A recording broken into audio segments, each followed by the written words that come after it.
Week 5 of the NFL season just wrapped up, and for what seems like 3 weeks in a row now, I'm going to have to say the same thing. The injuries are just not slowing down. Some of the biggest name players in the league are getting injured, and some of these injuries have also been very gruesome. I'm sure you know which one I'm talking about. But today I'm going to be talking about the biggest injuries in Week 5 of the NFL season.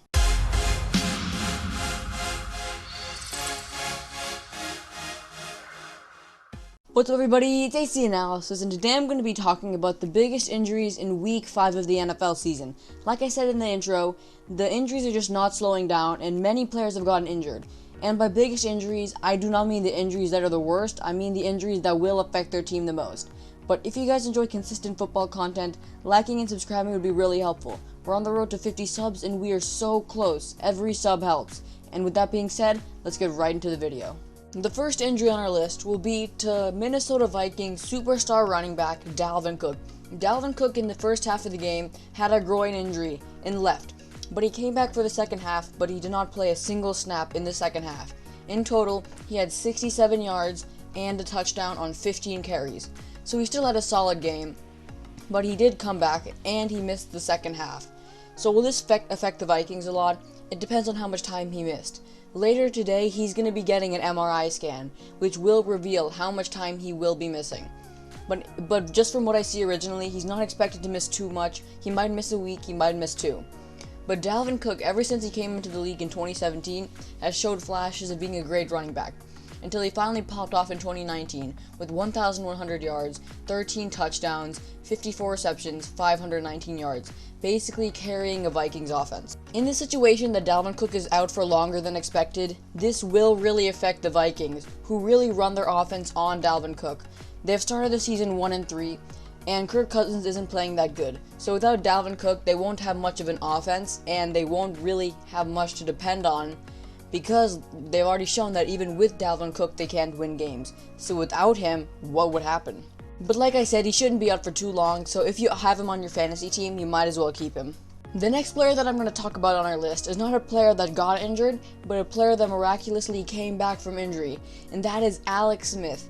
Alex Smith spent most of his career with the 49ers and with the Chiefs, but he signed with the Washington football team, and he was having a solid season before he tore his fibula in his left and right leg, and he was expected to miss the most of his career. It was a very bad injury. He was expected to be out for the rest of his career, but then he miraculously came back after their starting quarterback Kyle Allen got injured.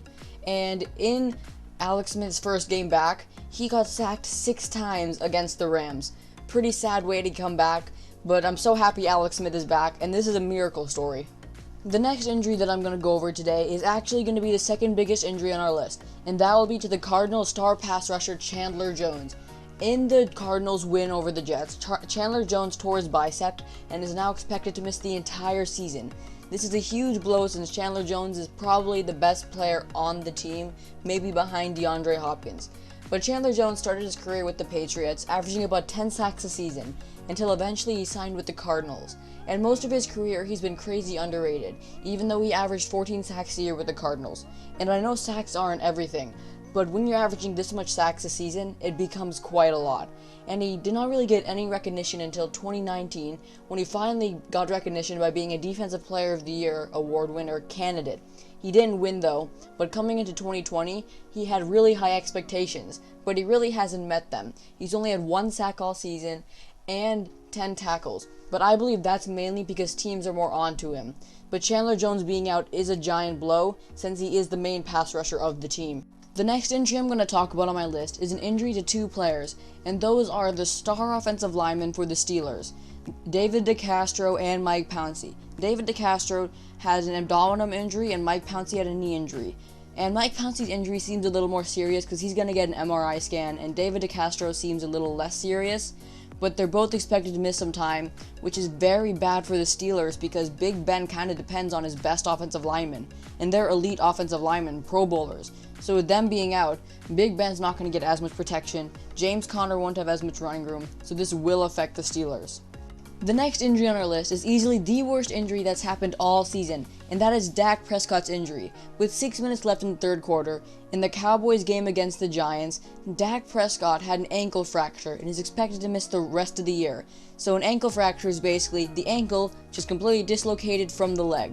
And this is very bad for the Cowboys since Dak Prescott was playing on an MVP type level, averaging about 400 yards a game, like 3 touchdowns. He was playing very good, and no matter how good he was playing, the Cowboys still started the season 1-3. It's like this every year for the Cowboys. They're expected to play really good, and then they play really bad. But back to the topic. This injury is horrible for the Cowboys because Dak Prescott was the heart and soul of the team. Dak and Zeke were the main faces of the team, and Dak came into the league in 2016 and completely exploded onto the scene, winning Rookie of the Year, and he has not stopped since then. 2019 having his best year with 5,000 passing yards and 30 touchdowns. And 2020 he was on pace to do so much better with about 1,700 passing yards, 9 touchdowns, and 3 interceptions. But he's going to be out for the rest of the season, and some people are worrying at worst his NFL career might be over. I'm doubting that, and many other people are doubting that, and he's still expected to be a Cowboys. But for any fantasy owners and any Cowboys fans out there, I am really sorry for you guys, and I feel for you guys. So will the Cowboys be affected by this injury? Yes, of course they will be affected, because Dak Prescott is their starting quarterback. But their year's not over, because they have Andy Dalton starting for them. Andy Dalton used to be a pretty solid quarterback in the NFL, making the playoffs 6 years straight. So it won't be the end of the world for them, and maybe their team can rally up and play better because of this injury for Dak. But it's not the end of the world, because Dalton has experience as a starting quarterback. But like I said, this will really affect the team, because Dak Prescott is the star of the team, and he is the face, and he is the leader. The next injury on our list will be the Chiefs' second-string wide receiver, Sammy Watkins. Sammy Watkins, in their loss to the Raiders, he had a hamstring injury, and did not come back for the rest of the game. The injury does not seem too serious, and he's not expected to miss that much time. But Sammy Watkins was drafted in the first round of the NFL draft in 2014, and the first 2 years of his career he put up 1,000 yards, making himself an elite player in the NFL. In 2016, though, he had a bit of a fall off and was traded to the Rams in 2017, and then to the Chiefs, where he became a great complementary piece to the Chiefs and Mahomes and Tyreek Hill, even playing a big role in the Super Bowl. But Sammy Watkins being out won't affect them that long, even if he's out for like 6 weeks. Sure, he's a good wide receiver, and he's a good complement, but the Chiefs have so many weapons to the point where it's not going to make too much of a difference. But yes, of course, the Chiefs would much rather have Sammy Watkins than not have Sammy Watkins. He's a very good number 2 wide receiver. The final injury on our list will be to the Cincinnati Bengals wide receiver, A.J. Green. In their win against the Jaguars, A.J. Green had a hamstring injury and stood on the sidelines for the rest of the game. A.J. Green was an elite wide receiver in the NFL for about 5 years, averaging about 1,100 yards a season and really making a name for himself in the NFL, being put in the conversation for top 4 wide receivers in the NFL, maybe behind like Antonio Brown or Julio Jones.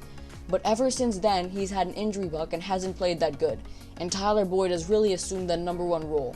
A.J. Green has came into the NFL, and this season he only has 120 receiving yards, compared to Tyler Boyd, who's now at about 320 receiving yards. So Tyler Boyd has really become the number 1 target for Joe Burrow, their rookie quarterback. And if you look on the sidelines after A.J. Green got injured, you can lip read A.J. Green saying something that sounds like, "Can you just trade me already?" So A.J. Green looks like he wants a trade, and he's not making much of an impact in the game, so this won't affect him that much, but it's still an injury that I wanted to talk about in this video. So with that being said, that'll wrap up this video. This has been AC Analysis talking about the biggest injuries in Week 5 of the NFL season, and these injuries have been really, really bad.